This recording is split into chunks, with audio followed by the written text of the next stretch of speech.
This is the last call for Patrol Deputy Carl Howell, unit number 5466. Deputy Howell was fatally shot on August 15, 2015, while answering a call for domestic violence. A somber day here in northern Nevada as thousands gather to pay their final respects to fallen Carson City Deputy Carl Howell. Team coverage tops Channel 2 News at 5. Good evening. I'm Wendy DeMonte. I'm Kristen Remington. Thank you for being with us tonight. So powerful to hear for that last time. You know, it's a real somber day for many people across this great state. Tonight we do have our entire team working to bring you the story of Deputy Carl Howell. Ariana Bennett is live in the studio with a look at how you all responded over our social media pages today. And Chloe Beardsley is standing by at the Reno Event Center, where police officers from as far away as New York showed up to pay their respects. But we want to start with Amanda Ketchledge, who was in the newsroom today and was at Deputy's funeral earlier today. Amanda? Well, Wendy and Kristen, it was a very emotional scene as thousands came out to pay their respects to Deputy Carl Howell. They honored him for the life he gave, serving the community he loved. Hundreds of emergency vehicles escorted this man to lay him to rest. The procession passed underneath the American flag, supported by ladders from 2 fire trucks. Carl's casket was flanked by his colleagues, carrying him into his funeral service with his family following behind. He was devoted and committed that we never forget those who have fallen before us, nor the families that are shattered in the wakes of violence. Deputy Dan Jones was Carl's original partner and talked about his fond memory of their first call they ever handled together. Kids doing donuts in the snow at the old Walmart.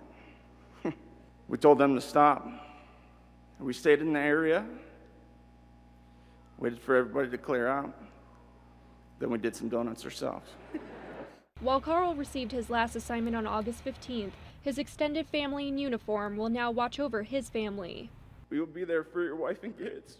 You rest easy and know that we have the watch.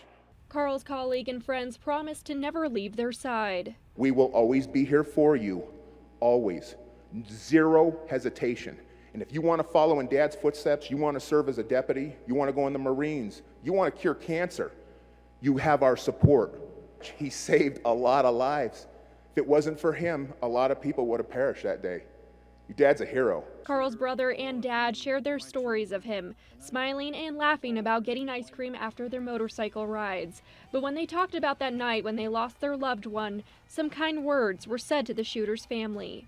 To the Pope family, I know this was the work of one man, not the family. So my condolences to your family. Sheriff Ken Furlong presented the flag on Carl's casket to his wife Rachel and his father Kevin, celebrating his life and service to this community. You now have a guardian angel that will have your back without a doubt. Sheriff Furlong wanted to have Deputy Howell's funeral in Carson City, but said there wasn't a facility large enough to hold all those who wanted to pay their respects. And as it turned out, even the Reno Event Center was nearly packed with all who turned out today. Covering Deputy Howell's funeral, Amanda Ketchledge, Channel 2 News.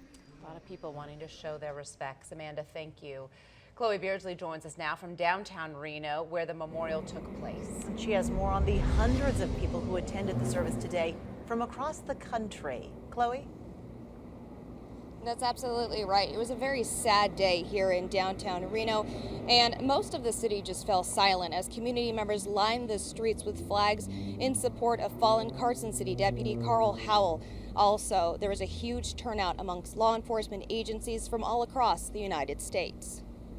For us, it's worth it to be able to support the family of Deputy Howell. Lieutenant Stephen Weiss is part of the Brotherhood for the Fallen for the New York City Police Department. It's typical for most law enforcement agencies in the U.S. to have a few officers who go out and attend funeral services like Carl's to show respect to fallen officers across the country. Even though we have a lot of officers, our brotherhood is really still small. So brotherhood, sisterhood, it's important to, show support for the other officers. We're told trips like this happen a lot. Unfortunately, there's no shortage of line-of-duty deaths in this country, police officers, so the trips are probably weekly. This man was doing his God-given duty to our society. And locally, community members are torn over what happened. I am 100% sure that we always need to respect him. And that doesn't mean you go out and kill him because you're having a fight with your wife. Knowing Carl was a family man also hit close to home. I am so sorry. I'm so sorry, babies. I'm sorry you don't have your father anymore. We are diminished as an entire city, as an entire county and state because of the death of this man. Everyone we spoke with, near and far, say they'll always remember Carl and will continue to hold a special place in their hearts for his wife and the 4 children he leaves behind. In a special message to Carl's kids, officers that were here today say they'll always have their back. That their father is a hero, an American hero. They should understand that the law enforcement community is going to embrace them, and they're part of a family now, a law enforcement family that's never going to forget them and is going to always take care of them throughout their lives.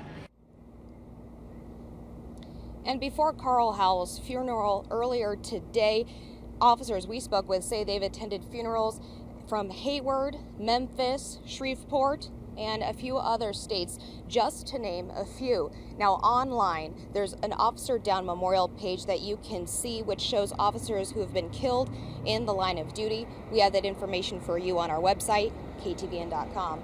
Kristen, Wendy, I'll send it back to you. Such support. Chloe, thanks so much. And people all over Northern Nevada paused today. For those, though, who couldn't attend the service in person, well, they watched the live feed on our website. Ariana Bennett has a look at the response on social media. Ari? Well, we saw a huge outpouring of support on our Facebook page, and here's a look at just a few of the posts. Now, people sent us photos showing support from other first responders, and they sent us videos of the procession as it went from Carson City to the Reno Event Center in downtown. Now, along with those, we also got hundreds of messages of support for Deputy Howell's family and thanks for his service. Suzanne Gullett posted, "It was a great service. The way the community came out and his family in blue said goodbye was an honor to watch. Thank you for letting us be there and sharing your grief and pride of such a great man. So sorry for your loss." Brenda K. Sorensen said, "Condolences to the family. You are never alone, and thank you for your unselfish service, sir." Tammy Gwynn wrote, "Deputy Carl Howell, thank you for your ultimate sacrifice to your community. For the family of Deputy Howell, my deepest condolences. For the parents of Deputy Howell, you raised an honorable son. Thank you." Lacey Thompson Enox shared, "Lots of prayers for comfort and strength for this officer's family and all the men and women who put on a badge to serve and protect us, the citizens." Jen Sexton wrote, "I was on the 580 when the procession was coming from Carson. I've never seen so much support. Made me very proud of Reno. Rest easy, Deputy Carl Howell." And Brandy Grimes posted, "This was so beautiful to hear. It's amazing to see those closest to him speak of memories and his character. Rest in peace, Deputy Howell." And we want to thank everyone who shared their thoughts and condolences on our social media pages today. If you'd like to share yours or see more photos and videos from the service today, you can find us at KTVN Channel 2 News on Facebook. Covering the story live, Ariana Bennett, Channel 2 News. Yeah, so many posts. Okay, Ari, thank you. And that procession you mentioned for Deputy Howell began at the state's capital. Thousands of Northern Nevadans paid their respects along the procession route. Even on the freeway today, I saw many people pulled over just to pause, to take some pictures and reflect on what a great man he was. Landon Miller has that part of our coverage. It began at the Carson City Sheriff's Office and ended at the Reno Event Center. We're just showing respect for the officer. We caught up with this group of people in Washoe Valley. Cameras were out and flags were flying, all for Deputy Carl Howell. He was doing his job and it's heartbreaking. He left a wife and children. Michelle Palmer is not only here for the officer and his family, but the family involved in Saturday night's domestic violence call too. She's offering peace for everybody involved. It's really hard when you're the recipient of being abused to even protect yourself. The procession had more than 1,000 cars in it, made up of emergency agencies from all around the United States. It's support, and that's what people need, support. It's sad. It's like I said, it's just a moving experience. Greg Gross and his wife stopped as they were on their morning bike ride. She fought back tears as he thought of the sacrifice Deputy Howell made. It's sad to see that something like this happens. A young man loses his life. After an hour and a half, the procession made it into downtown Reno. But even though the police cars and the motorcycles passed, the memory of Deputy Howell will always live for these northern Nevadans. When we take the oath to protect and serve, it's something you give with your heart. And this officer gave everything. Excuse me. Covering the story, Landon Miller, Channel 2 News. Deputy Carl Howell was with the Carson City Sheriff's Office for 9 years. He leaves behind his wife Rachel and his 4 children ages 7 through 12. Carson City Deputy Carl Howell was 35 years old. Carson units, prepared a copy, 1042 end of watch status for Deputy Carl Howell, unit number 5466. This is the last call for Patrol Deputy Carl Howell, unit number 5466.